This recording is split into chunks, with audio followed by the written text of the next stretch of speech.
Welcome to today's Career Catalyst, the P3 Powerhouse, bridging public mission and private innovation. This is co-hosted by the Trachtenberg School of Public Policy and Public Administration and GW School of Business. We are thrilled to have two of our alumni from the Trachtenberg School here, John Foyer and Seth Miller-Gabriel. We've been in a lot of conversations around this topic, and we're launching this program today. So you are not here to listen to me. You are here to listen to them. I'm going to turn it over to them. I'm going to mute myself. Again, I'll monitor the chat and I'm going to let you all begin. All right, sounds good. Well, welcome everybody. Thanks for joining. Seth and I chatted for a moment before we started and agreed that I'd try to start and lay a little bit of the background of this, and then he would come in and add some of the really interesting stuff to talk about. So in this area, the walking around number is $9.1 trillion of investment money needed in infrastructure. So that's a serious number of money, right? In terms of market size and what's needed. So just in terms of what is the market for, what are the job opportunities, how big is this? 9.1, that's just in the US, aside from other countries. So that's a serious market size where people need to make investments in infrastructure. And then the second important thing, of which you are all very aware of, is the US federal government pulling back on making grants available for supporting public infrastructure projects. So those are two real areas that are calling out and saying we need more investment, and as turns out, we're going to need more private investment in infrastructure. And so that's the looming issue.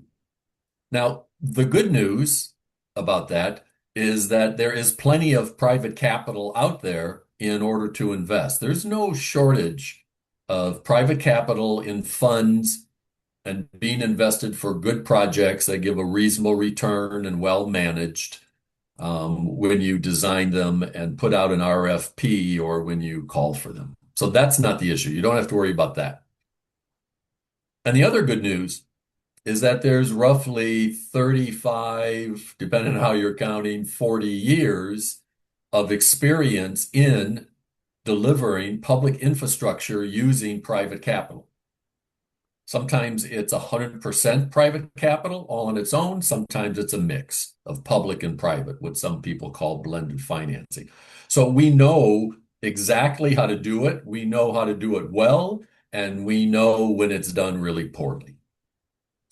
The bad news is, if we're thinking of it that way, is that most, or at least the safe word to say is many, state and local governments don't know how to execute this approach, which means they have real difficulties getting access to the capital from then the private market.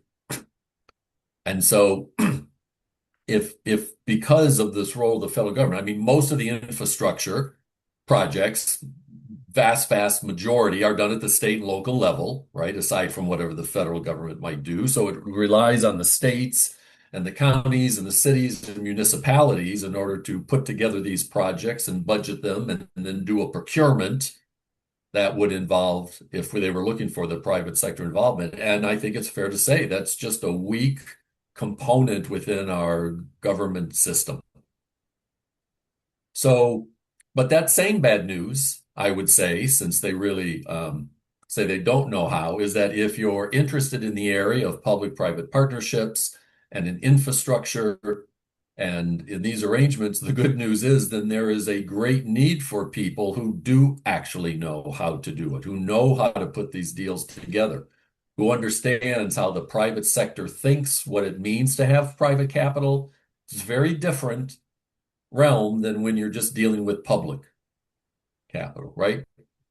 And I might say, this is probably a little more of an editorial observation, but on the public side, the money that does comes kind of easily.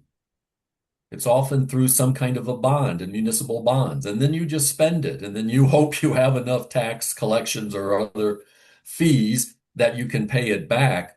But there's not a very high hurdle for the government's getting access to the money. as long as they have the tax base, right, to support it. And so that sets up a way and a way of thinking about how are we going to spend the money? How will we be held accountable? What do we spend it on? What don't we spend it on? Et cetera, right? In the private sector, it's like complete opposite end of the spectrum. You have to make an awesome case in order for the private capital for them to take that money out of their pocket and to put it in your pocket. And they will have all sorts of worries and concerns because they pretty much care about every nickel. It's just a business financer's mindset. So I always think of that as a plus because then when you bring in private capital, you bring in a discipline and a way of thinking about delivery and accountability and cost effectiveness and efficiency, and yes, even equity, all the great values that public administration pursues. But you do that on the private side, not because those are necessarily private sector values, but achieving those ends help you make a better, more profitable, more successful project. So in this world, I actually think there's a lot more compatibility between getting infrastructure projects done using private capital as opposed to public capital. And that is the hope that the aspirations of public and the actual implementation of private can meet in the middle. I think when you then think about these infrastructure projects, I think of as there's like 4.5 players in this space.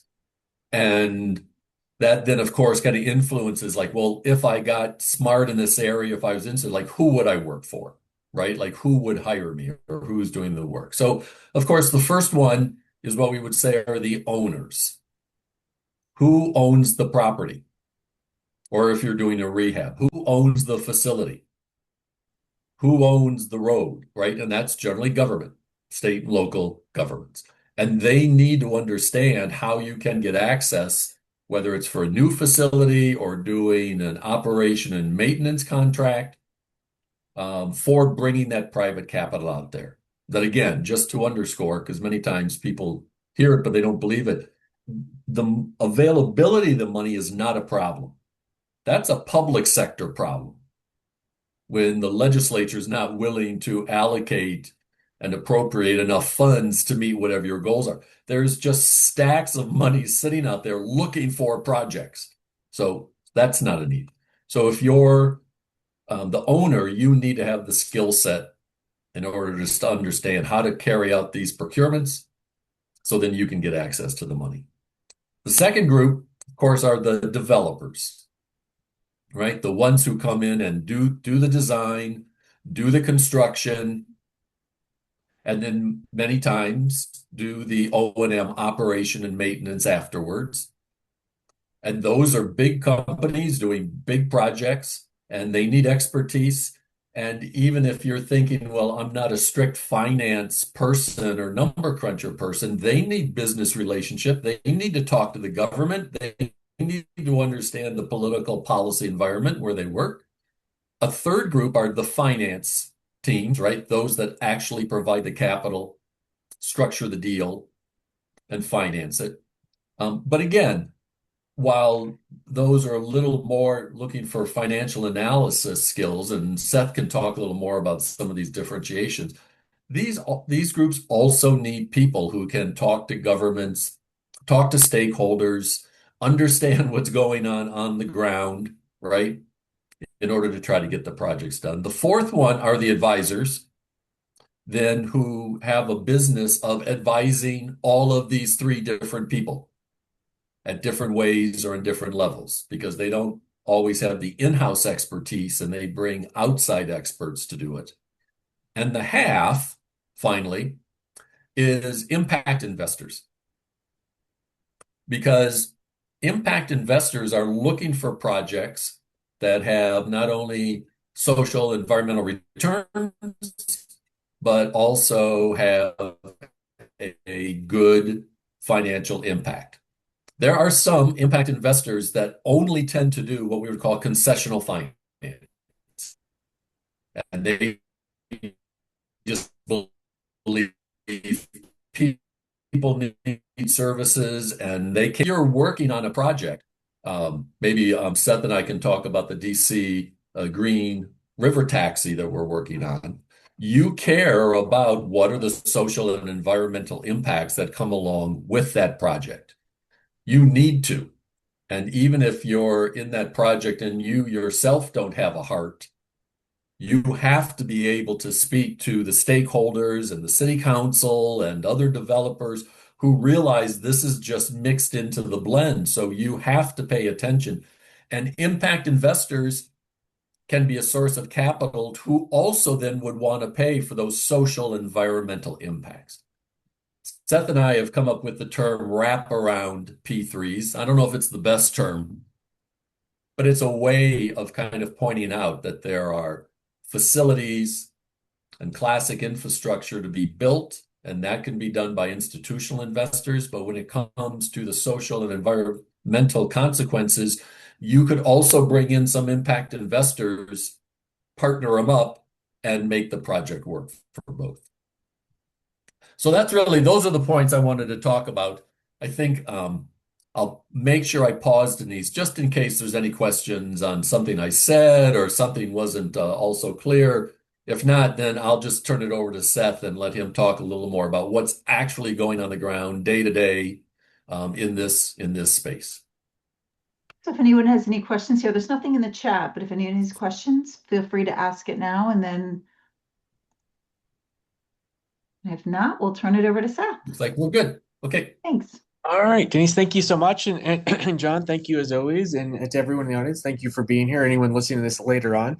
Yeah, I've been involved in this industry starting when I was at the Trachtenberg School before we called it the Trachtenberg School. That's how old I am. So you can look that up. Back then we were analyzing the difference between public administration and new public administration and how things were funded and financed, and you would issue public debt and go forth and design and build a new road or a school and then figure out the maintenance. And since that time, we've really come to see, not just in the US, but to John's point, globally, how that model has shifted to one where there's a lot more involvement with private investors, private activity, and more innovation when it comes to the delivery and the maintenance of infrastructure at all levels of government. And saying a bit of the quiet part out loud, there's always been private involvement in infrastructure. The money that was the lifeblood through municipal bonds, that came from private investors. Under this model, public-private partnership, or whatever we would want to call it, it's just taking out the debt component, the bond part, and replacing it with the private equity model. It's still generally the same private money coming into the project.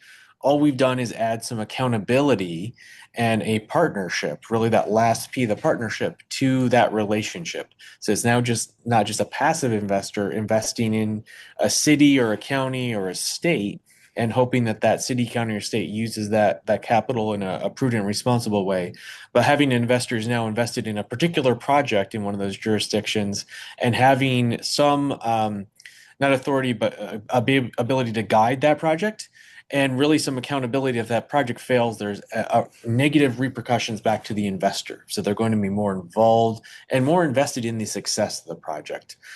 Day to day, we're seeing this happen in all asset classes, we like to call it. So buildings, transport, water, wastewater. At jurisdictions you would not have guessed. We always thought it was going to be toll roads for a long time. Now it's an awful lot of cities and counties that own buildings. So school buildings, a great example in Prince George's County, Maryland, not too far from where I am anyway, here in DC right now. There's going to be about 12 schools. Will be delivered and operated in our P3 model.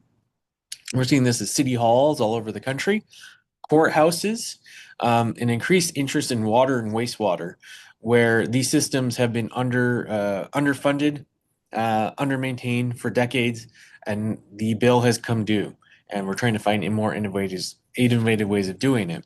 To John's point, all the different players involved in this, you have those public administrators who are trying to find new ways of financing these projects. and new ways of generating revenue out of those projects so that they might be self-sustainable or at least partially self-sustainable. You have folks like myself that are now in the advisory role who are helping to guide either the public sector or the private sector investors so that they can come together to deliver that. John mentioned that in many cases, the public sector might not have the internal capacity. In a lot of places, it's a very thin professional pool in a lot of places because they just don't have that many employees for a city. But also on the private side, you have investors who have maybe not invested in having the professional staff to find and orchestrate these kind of deals. You have design and construction firms that are used to doing things particular way. They're now coming to the realization that going through the innovative P3 delivery model is the best for them, but they might not know how to do that. And then similar with operation and maintenance firms who are getting involved early on in the process and investing as well, having an equity stake, also needing some help in that. So there's room, if you're interested in the advisory space, room to help on all corners of a deal going forward. And then I like to add, we always just say in the industry that you needed a law firm, you needed a technical advisory firm, and you need a financial advisory firm. I've now added, it's coming around, you also need a public relations firm. The ability to communicate what these projects are and why you're doing it in a different way is critical.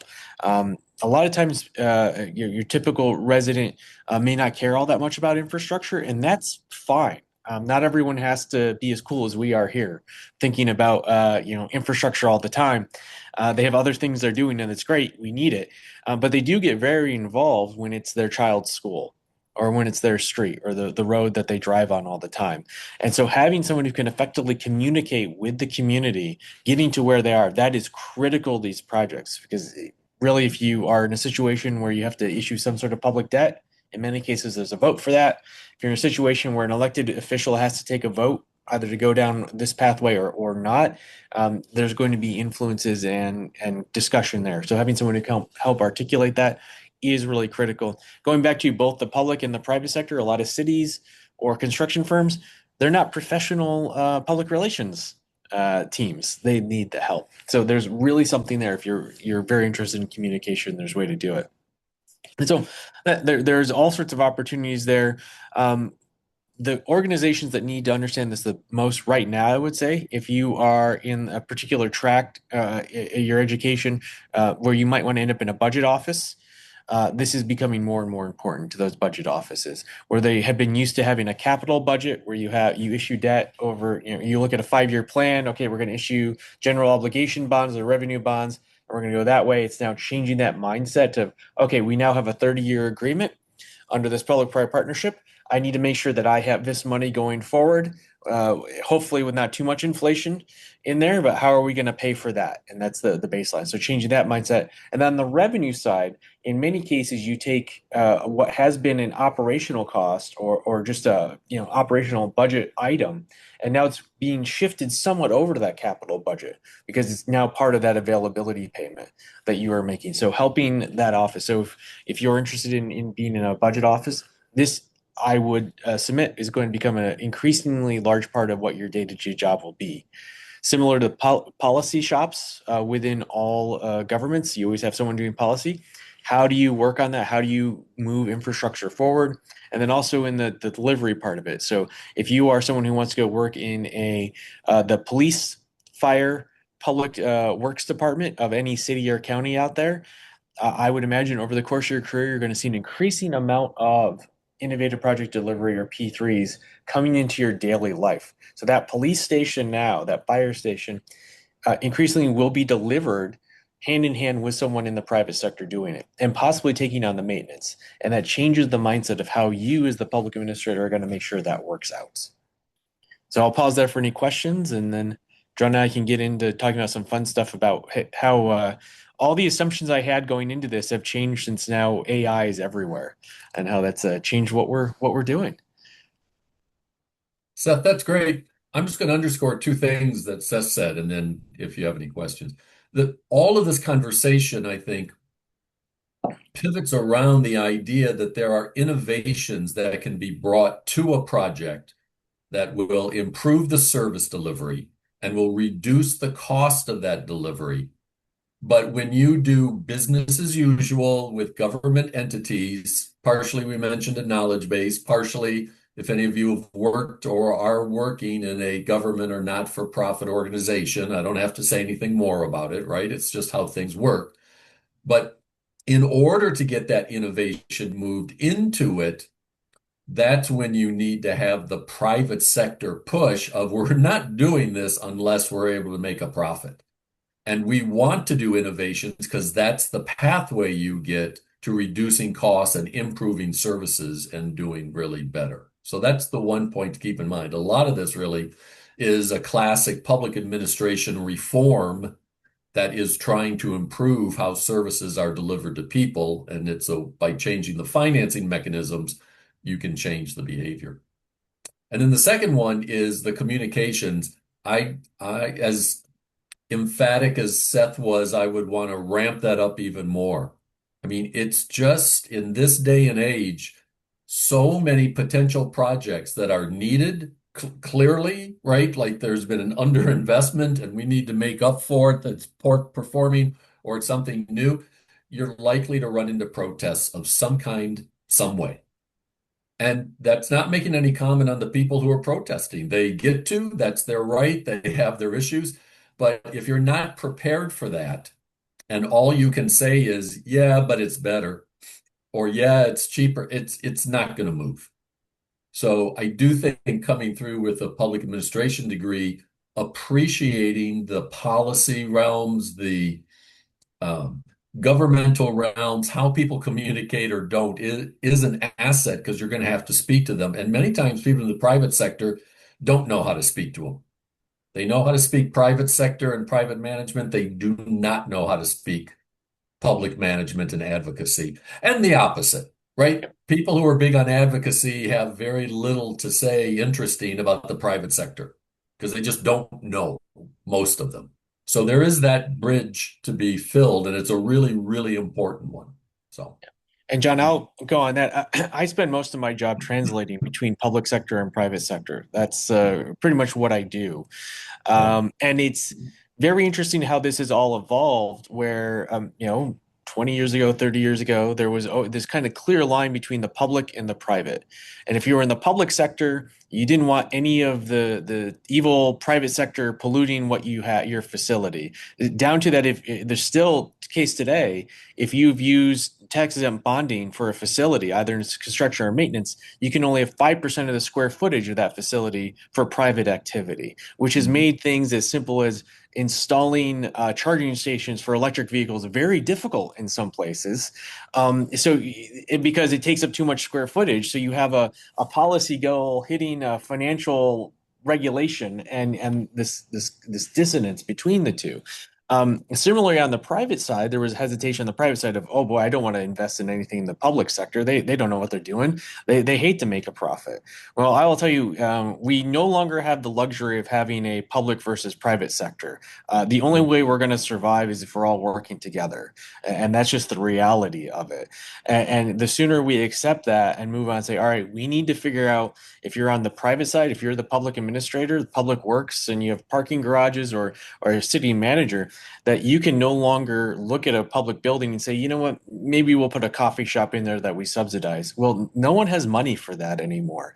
You need to be more creative of looking at all your real estate portfolio and saying, where can I leverage the private sector and leverage the asset that the public sector really has? The public sector generally has two things that the private sector cannot do. One, they have a lot of real estate.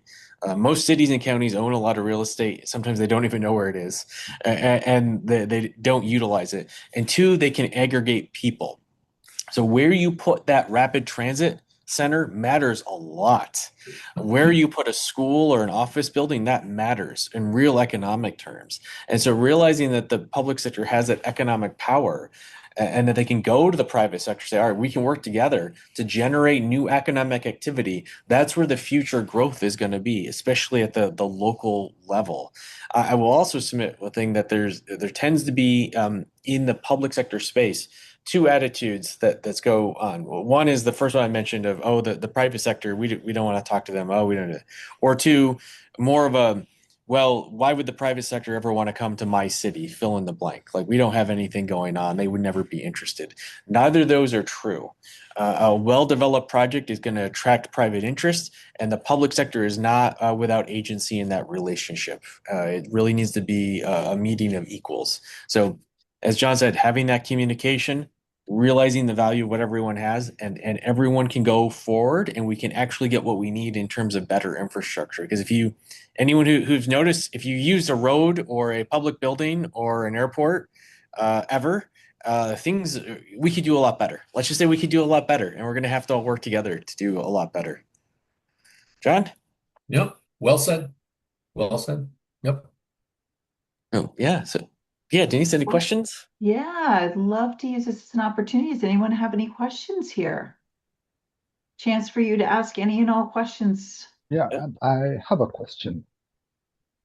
So I've just graduated with a master's in project management, and my background is in IT. I have a lot of interest in construction. In fact, there's a time I was with a friend of mine who is he's a general contractor, and I was just inquiring about construction and how I can get into construction.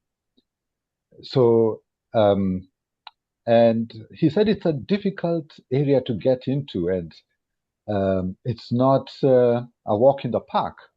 So I'm really curious to find out, okay, you people are saying there is a lot that can be done, and even he said the same thing, that there's so much work that he himself may not be able to, in a particular area. He's in Northern Virginia, and he says in that particular area here, there's so much work, he can't, even sometimes take up all of it.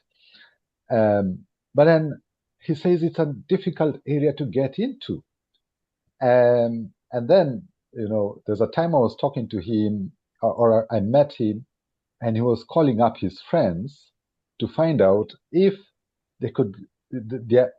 His friends are, some of them are estimators, so he was following them up to find out, do you have any work? So I got really confused, and I was like, wait, he's the guy who has told me there is so much work, yet he's calling up his friends to find out if he can get work.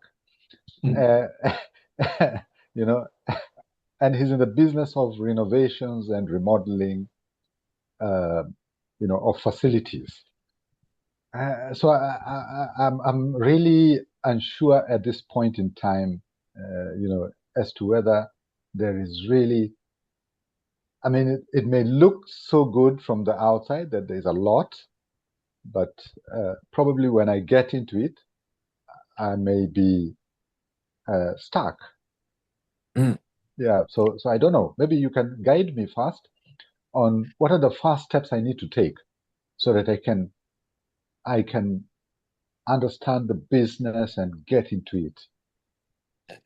So I would suggest, well, one, construction, there's a cycle, and it's not just one cycle. It depends, if your friend's in renovation, there's a cycle for that, different than new construction, and then each sector has its own particular cycle of what is, interesting right now in the market versus something that may not be so much. So I can understand where you could be very busy for a while, then not. Especially in a geographic area. There's also been a lot of consolidation in that market. So the big firms have been acquiring the smaller firms, and so you now have some top flight national or international firms that control an awful lot of that market. Not to say that they don't always have smaller local and regional subcontractors, but at the project management level, I've seen it kind of go up into a consolidated handful of big firms where you will then subcontract out particular specialized skills. And so for you, in that, you might want to look at the bigger firms. I would also imagine, just for your particular case, from what you had mentioned, that having project management and understanding this and a background of IT should be of huge benefit, because more and more of the actual project management is utilizing artificial intelligence and new systems. Because the construction companies have realized, well, they need to run more efficiently to squeeze out an ever growing ever shrinking profit margin as things get more expensive. So where Yeah. can you be more efficient when the cost of concrete, wood, and drywall goes up? Well, it has to be on the project management. So instead of having people doing that, they need someone like you managing the systems of doing that, and that's where it goes. So I would look at those bigger firms and look for project management automation. I'm probably not using the right term, John, but that's from in that space, and that's where there's a big focus on that. Yep. Makes sense to me. I'd also add, the project management skills that you have, and then with IT, of course, that knowledge is also needed by governments that are managing projects, Yeah. right? And particularly in the evaluation and selection period where, certain facilities, activities are proposed and need people who can understand project management and the different choices that you have, the alternatives that present themselves and how you understand them.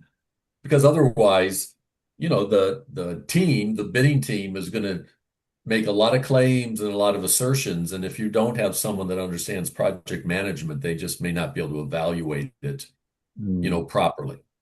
So I think just for this discussion, since we're kind of focusing on PPP projects, Yeah. Seth has kind of spoken to kind of the developer side and construction side, but I do think on the government side, there's also the skill set to be able to assess and evaluate and even monitor the project, understanding what good project management looks like, as opposed to just what someone's doing and you can't really tell the difference because you don't have the experience.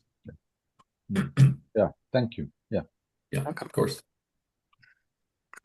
I have a question.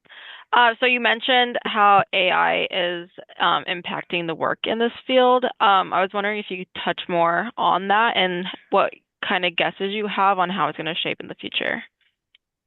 Thank you. Yeah, John and I discussed this earlier, and it has dramatically impacted. I will just use my example of my business, of expectations we had of number of special people at the associate level, that we would be needing.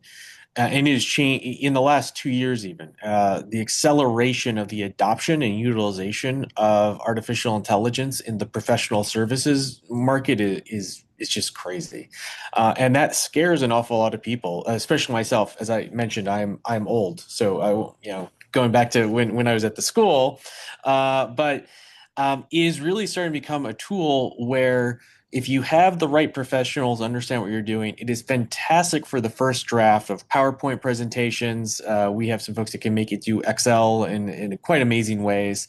The finding of information, the I'll call it the review of documents, and really in a very, especially a controlled, or so every organization has their system they want to control, but it's been very, very useful for that and made us a lot more efficient. And so in a situation where instead of having to have in a larger business maybe 10 people doing that, you probably don't need anyone doing that. What you need, though, then are professionals that can understand how to utilize those systems, that artificial intelligence, in an effective way, and making sure that it is not hallucinating or making things up or finding wrong information. And you always have to check it. Its grammar is terrible. And just making sure that it's something that is client ready and public ready, and doesn't look as if you just ask ChatGPT and it just took it and you're like, all right, here you go. And then you need those professionals to be able to communicate with the humans on the other end who are receiving this product. So especially at the local level, the state level, in government, in all levels of government, really, I've always said that your public sector clients hire people. No matter what label you have as a firm or what you're selling, they want to hire advisors in the advisory space. I'm talking about now. They want to hire the people they like to work with and that they trust. That will get there. And that's not going to change. They're not hiring an AI robot who's going to do something. They want to know that they can call you as the advisor. You will know what they're talking about, and you can help them get to a solution that works. And so we're going to need professionals that can always do that, maybe even do more of that, because we're going to be able to free them up from doing things like creating PowerPoint slides and presentations. And now they can actually focus on the human element of this. and do that because when as John and I were talking, AI has zero emotional intelligence. It doesn't know. It's not going to be able to look at those people in the meeting and say, all right, I kind of now understand what you're actually saying the problem is and what you're trying to address, and we can work on that. Because remember, every infrastructure project, every infrastructure system that's built, um, it is not built for its own purpose. I shouldn't say that. Sometimes people like fancy buildings, but in most cases, and the right reason to do it, we build a school to educate children, and the outcome is to better educate those children, not to have a fancy looking school for with someone's name on it. So AI would be very good, like, hey, I can build you a fancy looking school, and this is how we finance it, and it knows how to do that. But if we're going to focus on how are we actually educating children, that's where we're going to need the human element to do that, to listen to the people, to use good judgment, and find solutions for human problems. The AI can only give you the solutions that have been tried before because it's going out and finding those solutions. It's not going to come up with a new one. That's what you're going to have to do. So using it as a tool that gets you to fixing human problems through better infrastructure, that's where we're going. It has changed the game, I admit, very much so, but I think it may actually improve our outcome. I'm being hopeful. It may actually improve our outcomes in this space. Yeah. John, you can be the pessimist on this if you want. Actually, well, yes, I am a little bit. I'm not as enthusiastic as you are, meaning I think what you described happening in your firm is what's happening all over, right? And it doesn't really matter whether the new systems using AI and large language models are actually superior or what was done before. If it's going to happen at 1/10 of the cost, people are going to adopt it. They won't be able to help themselves. So I think the space, like Seth mentioned, maybe just an example. So as we mentioned, Seth and I have been working on this project, DC Green River Taxi, in which we're looking at getting taxi services going along the Potomac and Anacostia. That would be an alternative to try to drive or get a taxi through town. But that in turn, if that worked out, as Seth mentioned, you'd have to put ports at certain places. So now the businesses that are at those ports care about what's going on. The people who own the real estate around those ports care. The people who live there care. So as part of this, we had a meeting convened by some DC people. We were there, some others were there. And the whole point of the meeting was to kind of explain what we're talking about, help people understand, and then to listen and watch their reactions. And that's what happened. And sometimes, people would raise their hand and say exactly what they were supposed to say. I love this project. You've done such a good job. This is, like there's this performative stuff that happens in meetings, but that's what you're like, okay, good, they're on board. I don't have to worry about them. Other people raise other questions, perfectly good questions, but you can tell whether that's I'm curious and I'd like to know the answer, or I'm throwing a hand grenade in the middle of your meeting to see what happens, right? And all of that is essential to collecting the information to do the ultimate design of this P3. And so I would say that activity of that meeting, AI will not help you. It just won't, because it's not what, as Seth said, it's not what's possible. It's what that person at that time, at that meeting is feeling and thinking, and you have to be able to translate it and do it. So if you're doing your research and background, it's a great data collection tool.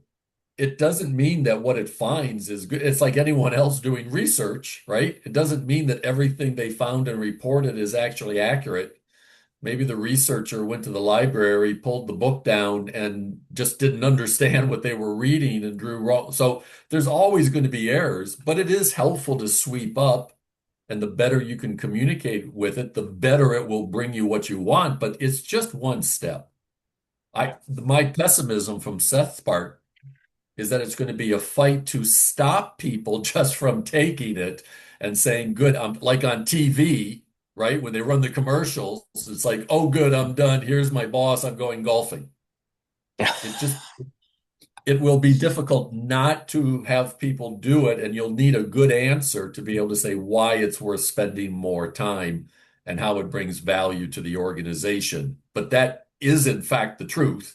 So you'll just want to be able to understand. And in this P3 world, I think there's huge amounts of benefits that would come from incorporating AI and LLMs into revealing more and different things, things that other people have done, things that are combined we didn't think of, and then that can go into the final product. But that's a human-centered decision. And I don't, as I said, I don't think AI is going to change any of that. It probably will just require you rethinking, like, what's the position, what's the responsibilities, what am I adding, and how do I do it? It's just going to take some scrambling of that around, in terms of position descriptions or what's done. So, And John, in that meeting, AI would have never guessed or researched the party in that meeting who's the most enthusiastic of the yes, water taxi. yes, you're Would right. not have happened if it If you not had been asked all of them us to in that rank room. order who will be your biggest supporter, they would have gotten totally wrong. Not possible. And to that end, John, and to everyone, it's the more we're using AI for those things, the research, the big data, and there's so much in infrastructure. There's so much information. Like these projects just require information and kick off information to the point that in some projects, the biggest revenue stream is monetizing all the data that's collected from the project. That is what people want to invest in. Of like, I don't care, fine, have your toll road. I don't care. I want the data of who's traveling when and what and where they're going. And that's Yep. the most valuable thing. Yep. You have all that going on. And then for better or worse, I've never traveled more in my career to clients than I am now because they want to see people in person. Yeah. As much as during COVID and we're doing this over screens, I'm now seeing a reaction of, okay, that's great, screens and AI. We want you to come and see the site. We want to go have dinner with, like, we want to have real human interaction with the people who are working on our project team. All this AI is growing. The desire to have that actual in-person interaction is increasing as a offset of that. And so yeah, but because of the AI and all that analysis it's doing, I actually have time to go to see people, which I would not have Yeah. the time to do that. Yeah. It's a great point, Seth. I'm just going to underscore the people skills will just remain to be important, right? Like there's always technical people that can crunch things or can analyze things and write a report. But as Seth mentioned, it's the translation skill and knowing how to translate and knowing how to communicate what you know. That's always going to be there. And since you're dealing, come back to the very beginning to kind of close the loop, since you're dealing with an audience who is deficient in their knowledge and deficient in their understanding, they're going to want that human contact even more to reassure them as they're doing new things. So Exactly. And Denise, I will give you the advertisement for GW and the program. The greatest thing I think I got out of all my degrees, undergrad, was the capstone project. At the which was just the School of Public Policy and Public Administration back then. You can say, well, why was this a couple month thing? Because it taught you how to work in a group with other people for a shared goal, and actually how to work with people when people were not delivering what they were supposed to deliver, maybe when they weren't doing. And working through that process, that is your whole career going forward. If you are in a kind of professional services or government office, I've been, or nonprofit, I've run nonprofits. I've worked in a government office, and I'm running a consulting group. The capstone was everything. You could probably do 2 years of capstone. I won't say it, but that is the most valuable thing you're doing, and there is no AI solution for that, and there never will be. Even though I guess the AIs are now talking to each other, and that's a little terrifying. But that what you got out of that experience, or if people are listening, will get out of that experience at the university of that is the critical thing. So if they offer to do 2 capstones, do 2 capstones. Maybe you should. That's You can really talk to funny. Kathy about that. Sure, talk to Kathy. See if she wants to do 2 or 3, and I can feel current and future students hating me right now of the idea of doing that. But I mean, that is professional life right there. I just had another question. Sure. I'm not sure whether Seth and John, you are in the construction industry currently, right? I'm not directly in the construction. No, I'm okay. in financial advisory, but I know a lot of people Because in the my construction my industry. question was how, I mean, so you started out in a different field, not in construction. What was your path to Hmm. get into construction? And the reason I'm asking this is because I would like to start my LLC at some point this year. And I need to like have a checklist of what are the things I need to get done. Is it meeting with people, being in certain groups that can, because my interest is in construction.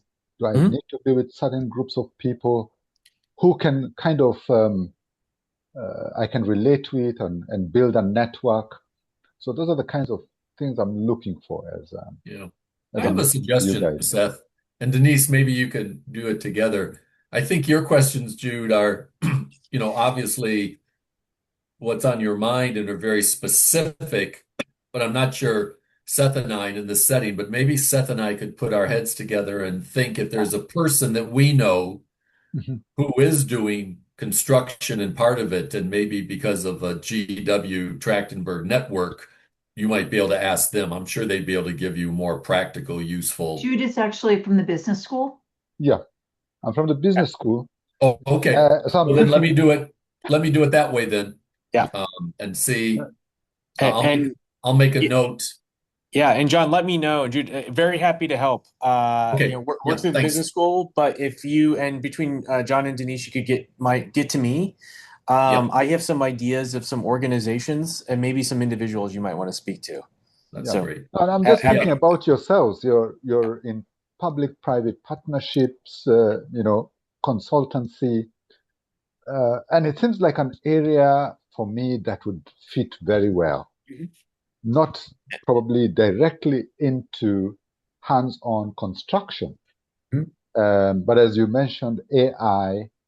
Using AI and coming in as a consultant, guiding construction companies with AI and how to utilize AI to improve their performance. So something like that.